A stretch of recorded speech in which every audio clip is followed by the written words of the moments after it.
Hi everyone, I'm Rob Shapiro from Fitchburg State University, and today we're going to be talking about the BACB's 5th edition task list, item G4. Use stimulus and response prompts and fading, such as errorless, most to least, least to most, prompt delay, and stimulus fading. So as we get into talking about prompting, it's important to define a prompt. A prompt is any additional stimulus that's presented immediately before or after instruction to occasion a desired response. And we can think of prompts as an effective but inappropriate stimulus used to occasion responding in place of an appropriate but currently ineffective stimulus.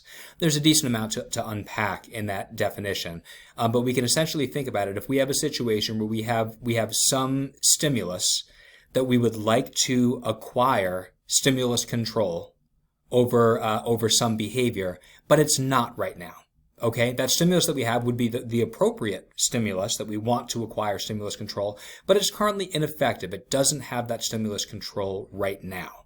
So a prompt is some other stimulus that we can insert into the environment, either right before or after the instruction, that does occasion that responding, okay? But it's some kind of supplementary stimulus. It's not what we ultimately want to have stimulus control, but it's something that works right now, okay? So that prompt is the effective stimulus, but it's inappropriate. But we're doing it now because the appropriate stimulus is not effective right at this time. And obviously, down the road, our goal is going to be to transfer that stimulus control from our prompt, transfer it from our effective but inappropriate stimulus to the appropriate stimulus that's currently ineffective, and have it become effective. And we can think about two general categories of prompts. There are stimulus prompts, which operate directly on the antecedent stimuli to cue a correct response.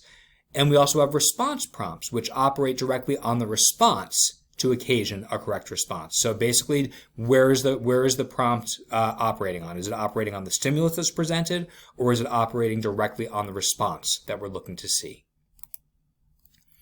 And a really quick word when we're talking about prompting in general and that transfer of stimulus control is this concept of errorless learning, which is really the point of using prompts and trying to transfer that stimulus control. Errorless learning involves using techniques to gradually transfer stimulus control from a prompt to a desired stimulus with a minimum of errors. You know, the term errorless would suggest no errors. That's not always possible, but our goal is to have the learner make as few errors as possible. And there are a number of benefits to using an errorless learning approach. Number one, it prevents the formation of error patterns. If we're teaching in a way that lends itself to a learner making a lot of errors, it's entirely possible that learner will continue to make those same errors over and over again, and actually have an error pattern emerge that can be difficult to overcome. Errorless learning also provides more opportunities for reinforcement because we're intentionally setting up the environment to make it more likely that correct responding is going to occur.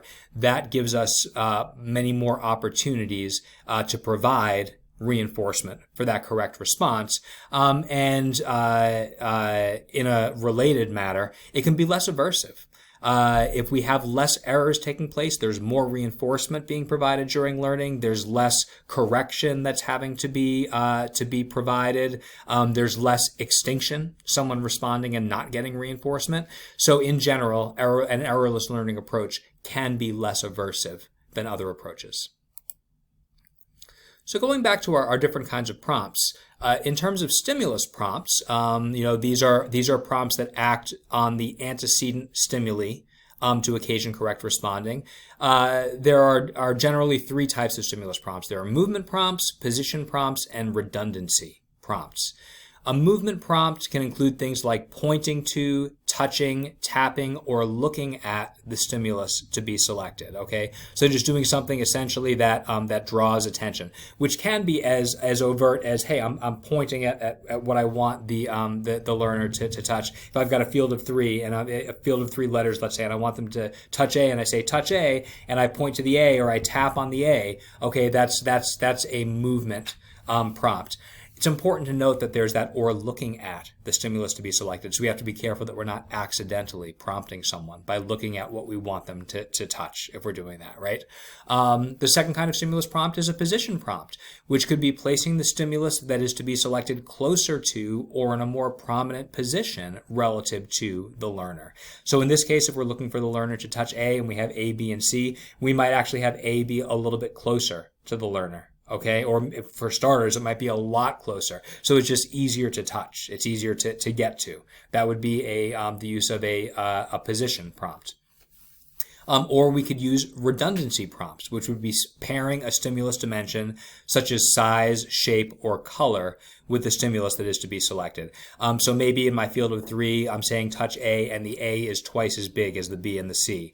Or maybe the A is highlighted in yellow and the others aren't.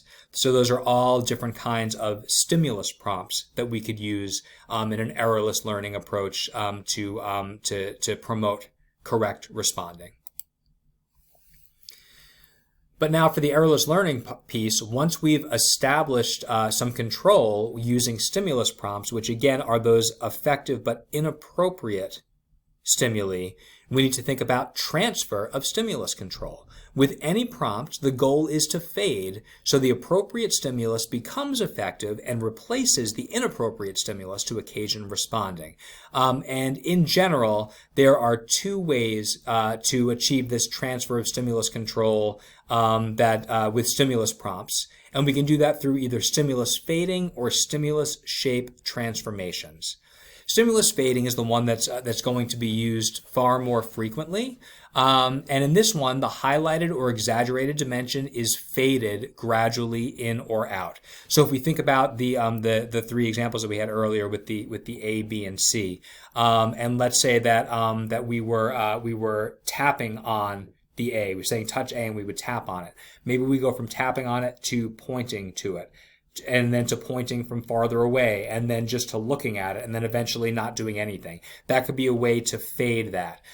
We could also use stimulus fading in our second example where it was position, where maybe we started off with the A much closer than the B and the C.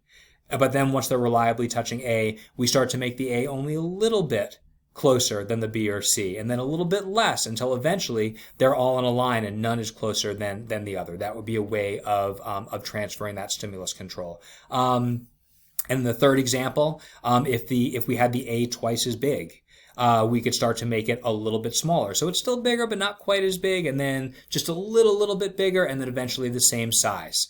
So those would all be ways of using stimulus fading. Stimulus shape transformations, I think that we're less likely to see in practice, but there is research to suggest that it works and it can be done. With stimulus shape transformations, the topography of the prompt stimulus is gradually transformed until it shares the topography of the desired discriminative stimulus.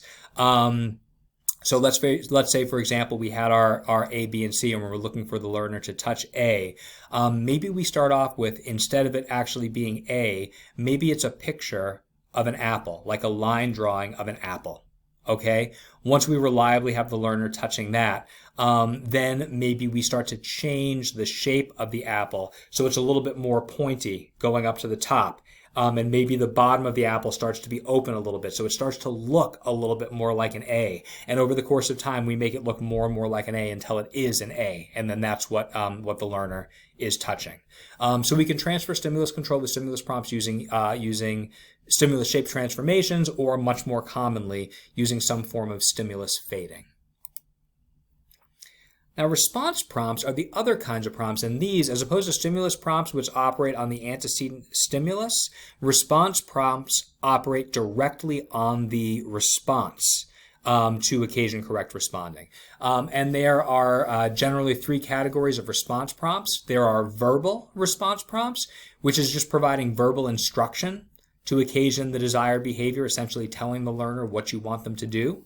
There can be modeling, which is demonstrating the skill to be performed for the learner, so you actually do it. And show the learner what you're doing. In this case, the learner has to obviously have the attending skills to attend to the model, as well as the prerequisite skills to perform the task. And then we can also have physical response prompts, where we partially, or in some cases completely, guide the learner through the movement of the response. So in terms of transfer of stimulus control when we're dealing with response prompts, again, the goal is to fade, so the appropriate stimulus becomes effective and replaces the inappropriate stimulus to occasion responding. We don't want to have to continually either tell the learner what to do or demonstrate it for them, or certainly not physically guide them through the task. That's a very short-term fix. It's a way of getting the behavior established, but then we really want to transfer that stimulus control. And we can achieve that transfer of stimulus control with response prompts using a variety of strategies, including most to least prompting, graduated guidance, least to most prompting, or time delay strategies. So with most to least prompting, we would physically guide the learner through the entire behavior, and then over the course of time, we would gradually reduce the amount of prompting provided as competent performance is demonstrated. Okay, so literally we would start off by fully and completely guiding the learner physically through the entire the entire performance that we were looking for, the entire behavior. Okay, and then once they were consistently doing it correctly, with us guiding them through the entire thing, we would fade that physical prompting back a little bit. And that literally might look like we might start off with our hand over the learner's hand, right? And then we might have that hand go back a little bit and be more up towards the elbow and then up towards the shoulder, okay?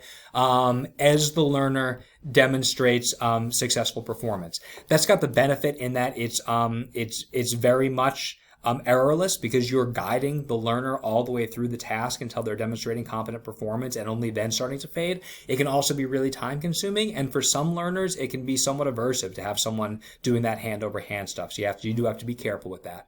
A second strategy for transferring stimulus control is the use of graduated guidance. And with graduated guidance, we would start off with that, again, with that full physical guidance, but then we would immediately start to fade out to transfer stimulus control. So we might start right with that hand over the hand, and then as soon as we start getting a little bit of responding, we're immediately going to start to fade back right away and see, will they continue on their own? Will they do it by themselves? And then if they don't, we can always go right back in with a physical prompt to occasion the responding. So this is a much more dynamic way of trying to transfer stimulus control, where we're constantly trying to assess, is the learner going to be able to do this by themselves? I'm going to provide the guidance, but then I'm going to stop as soon as I can and see if they'll keep going, and then go back to the guidance if I need to. So that's another way, that graduated guidance, a very dynamic way to try to transfer stimulus control. Then we also have least to most prompting, which is sort of the flip side of most to least prompting, as you might imagine. In least to most, the learner has the opportunity to perform the skill without prompting. And then with each successive trial without correct responding, a more intrusive prompt is introduced. So ultimately, you give the learner the opportunity to perform the task independently. And then if they're not able to do it independently, we would next go in and provide just a little bit of response prompting. And then if that's still not successful, the next time we would go in with a little bit more. And if that's not successful, the next time we would go in with a little bit more, working our way up to full physical prompting if we needed to. So least to most has the advantage that there's not necessarily that physical contact happening. So if that's aversive for someone, that's less likely to occur. It also has the advantage of potentially being a lot quicker than most to least. Because if the learner is able to do a portion of the task or most of the task independently or closer to independently, you're right there. You don't have to start with the full physical and then gradually work your way down to independent. But that advantage can sometimes be a limitation too, because from an errorless learning standpoint, there certainly is much more opportunity for errors to occur when you're using a least to most prompting strategy. And then the final strategy for transferring that stimulus control with response prompts is the use of time delay. And in time delay, you insert an amount of time between the discriminative stimulus and the prompt. And essentially what you're doing is you're trying to allow for independent responding. What you're trying to do is you're trying to get the learner to beat the prompt, okay? The discriminative stimulus was presented. The prompt's going to be coming, okay, at some point. But there's a little bit of delay between the SD and when the prompt is delivered. And the goal is for that response to come before the prompt comes. And there are two different kinds of time delays. There's a constant time delay, which, as it sounds, the delay is held constant until independent responding occurs. You know, maybe it's 5 seconds, and you're waiting. You always wait the 5. It never changes, and you're just waiting for the learner to respond before you get to the prompt. But there's another kind of time delay called a progressive time delay, where the amount of delay is increased following a specific number of presentations, sessions, or performance criteria. So in this case, we might start off with, let's say, we might honestly start off with a 0-second time delay, where we present the prompt immediately upon the presentation of the SD. But then after 5 sessions, we go to a 2-second time delay. And then after another 5 sessions, we go to a 5-second time delay. And then after another 5 sessions, we go to a 10-second time delay. Okay, and we're progressively increasing the amount of that delay as a way of trying to incentivize the learner to respond to the discriminative stimulus and not wait for the prompt. So we've got these 4 different methods of transferring stimulus control with response prompts. And that speaks to both stimulus prompts and response prompts, as well as errorless learning and strategies for transferring stimulus control.